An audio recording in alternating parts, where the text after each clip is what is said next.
आणि जर ह्यांना एवढंच शिक्षणाचं ज्ञान होतं तर मग आमचे 83% आमचे युवक का रस्त्यावर फिरतात। शिक्षण मी परत म्हणतो, कर्मवीर भाऊराव पाटलांचं शिक्षण काढणार आहात का तुम्ही?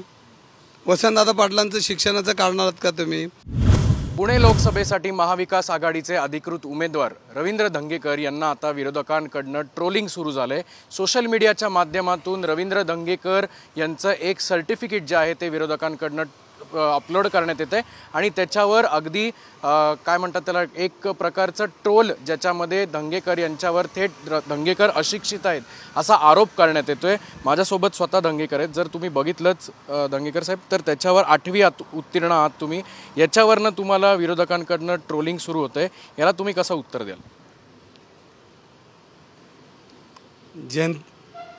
जनतेमध्ये आणि जनतेची नाळ आणि त्यांचा विकास ह्याच्यामध्ये माझी PhD झालेली आहे हे त्यांना माहिती नाही।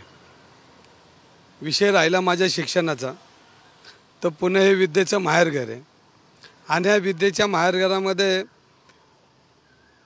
त्याच महाराष्ट्रामध्ये, त्याच राज्यामध्ये, त्याच देशामध्ये कर्मवीर भाऊराव पाटलांनी शाळा चालू केल्या आणि हे शाळा चालू करत असताना त्यांनी वस्त्या वाड्यांमध्ये ह्या शाळा चालू करून ह्या महाराष्ट्राला दिशा देण्याचं ग्रामीणमध्ये काम केलं आहे। मग कर्मवीर भाऊरावांचं शिक्षण किती होतं?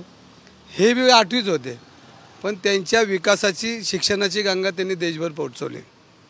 आणि जे आज बोलतात रवी धंगेकरचं शिक्षण काढतात, तर 83% बेरोजगार लोक आज महाराष्ट्रात फिरतात। आणि जर ह्यांना एवढंच शिक्षणाचं ज्ञान होतं तर मग आमचे 83% आमचे युवक का रस्त्यावर फिरतात, का बेरोजगार झालेत, का शिक्षण त्यांना मिळत नाहीत, का शिक्षणासाठी त्यांना वंचित राहावं लागतं? अशी अनेक उदाहरणं आहेत।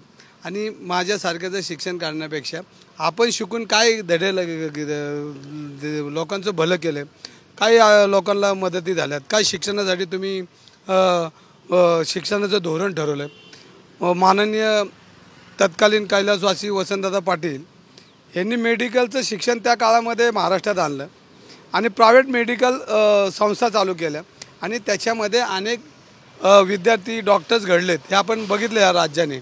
आणि मग वसंतदादा पाटलांचं शिक्षण किती होतं? तर ते 4थी पास होते असं म्हणतात, मी अजून त्यांचं बघितलं नाही। पण अशा वेळेला शिक्षणाचा विषय माझ्यापर्यंत आणणं म्हणजे त्यांचा दूध खुळापणा आहे। याच पोस्टरवर शिक्षणाच्या माहेरघरात अशिक्षित उमेदवार असा टोला देखील तुम्हाला विरोधकांनी लावला। बघा, शिक्षण मी परत म्हणतो, कर्मवीर भाऊराव पाटलांचं शिक्षण काढणार आहात का तुम्ही? वसंतदादा पाटलांचं शिक्षणाचं काढणार आहात का तुम्ही? आणि माझी जनतेची नाळ आहे, जनतेमध्ये मी PhD झालेली माझी, आणि जनतेला काय पाहिजे हे मला सगळं कळतं। आणि शिक्षण हे शिक्षण शिकलेला माणूसच जास्त क्रांती करतो का? तर ही आपल्या राज्यामध्ये मोठी उदाहरणं आहे। आणि मी छोटासा कार्यकर्ता आहे आणि पुणेकरांनी 30 वर्षे मला बघितलं आहे, सांभाळलं आहे। मला विधानसभेमध्ये पाटण विधानसभेमध्ये मी जनतेची मांडणी आपण बघितली आणि त्या मांडणीमध्ये मग रिक्षा चालक असेल, आमचे गुन्हेगारी असेल आणि अनेक प्रश्नांवर मी बोलत होतो। शिक्षण चांगलं मिळावं ह्यासाठी माझे प्रयत्न गेल्या वर्षभरामध्ये मी अनेक टीमशी बोललो आहे की चांगलं शिक्षण ते सुटसुटीत झालं पाहिजे, ह्याच्यावर मी अनेक तज्ज्ञांशी चर्चा केली। आणि ह्या चर्चा केल्यानंतर माझ्या शिक्षणाचं ते काढतात त्यांना निवडणुकीमध्ये त्यांचा मागच्या वेळेस हुईज धंगेकर लोकांपर्यंत पोहोचले होते, मग यंदा धंगेकरांची PhD पुन्हा एकदा पुणे शहरात पोहोचणार? धंगेकर हा पुणेकरांची नाळ जोडलेला कार्यकर्ता आहे आणि माझी PhD जनतेबरोबर आहे। PhDला काय तुम्हाला PhD करायला तुम्ही बघितली माझी 30 वर्षाची PhD। आणि शिक्षण हा माझा काढायचा त्यांचा दूध खुळापणा आहे।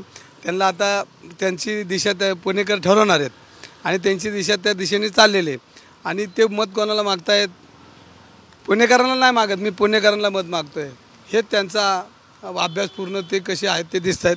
आणि पुणेकरांमध्ये माझी PhD झाली, पुणेकरांनी मला त्याचं सर्टिफिकेट कधी देऊन टाकलं। आपण बघू शकतो की धंगेकरांनी थेट विरोधकांना उत्तर दिलंय की माझी PhD जी आहे ते पुणेकरांनी मला दिलेली आहे आणि येत्या लोकसभेत हीच PhD लोकांपर्यंत पोहोचेल आणि माझा विजय नक्की होईल असा विश्वास स्वतः धंगेकर यांनी व्यक्त केला आहे। कॅमेरामन सुमित भोसलेसह अक्षय बडवे, साम TV न्यूज। देश विदेशातील प्रत्येक घडामोडींचे लाईव्ह अपडेट मिळवण्यासाठी आता साम टीव्हीच्या सर्व सोशल मीडिया प्लॅटफॉर्मला लाईक, फॉलो आणि सबस्क्राईब करा। तसंच सर्व नोटिफिकेशनसाठी बेल आयकॉन प्रेस करायला विसरू नका।